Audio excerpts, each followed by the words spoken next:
শুরু হয়েছে Abu Dhabi টি10 league. 10 ওভারে এই সংক্ষিপ্ত ফরম্যাটে 4 ছক্কায় মেতে ওঠে ভক্তরা। বৃহস্পতিবার নিজেদের প্রথম ম্যাচে মর্সভিল শ্যাম্প আর্মির কাছে 6 উইকেটে হেরেছে সাকিবের বাংলা টাইগার্স। বল হাতে দুর্দান্ত পারফর্ম করেও দলকে জেতাতে পারেননি সাকিব। 2 ওভার বল করে 15 রান দিয়ে নিয়েছেন গুরুত্বপূর্ণ 2 উইকেট। ব্যাটিংয়ে নামার সুযোগ পাননি এই ক্যাপ্টেন। হার দিয়ে টুর্নামেন্ট শুরু করলো বাংলা টাইগার্স। দর্শক, এদিন টসের আগে ব্যাট করতে নামে বাংলা টাইগার্স। খুব বেশি উইকেট না হারালেও 7 ওভার শেষে 49 রান সংগ্রহ করে বাংলা টাইগার্স। শেষ 3 ওভারে সানাকার ঝড়ে স্কোরবোর্ডে 57 রানের যোগে 106 রান সংগ্রহ পায় বাংলা টাইগার্স। জবাবে পরে ব্যাট করতে নেমে প্রথম ওভারে উইকেট হারালেও ডুপ্লেসিস ও গাউসের ঝড়ো ব্যাটিংয়ে নিশ্চিত হয়ে যায় শ্যাম্প আর্মির জয়।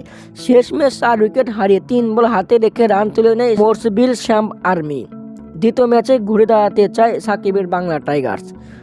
দর্শক, আপনাদের মতামত কি? কেমন পারফর্ম করবে দ্বিতীয় ম্যাচে বাংলা টাইগার্স? কমেন্টের মাধ্যমে জানিয়ে দিন। ধন্যবাদ।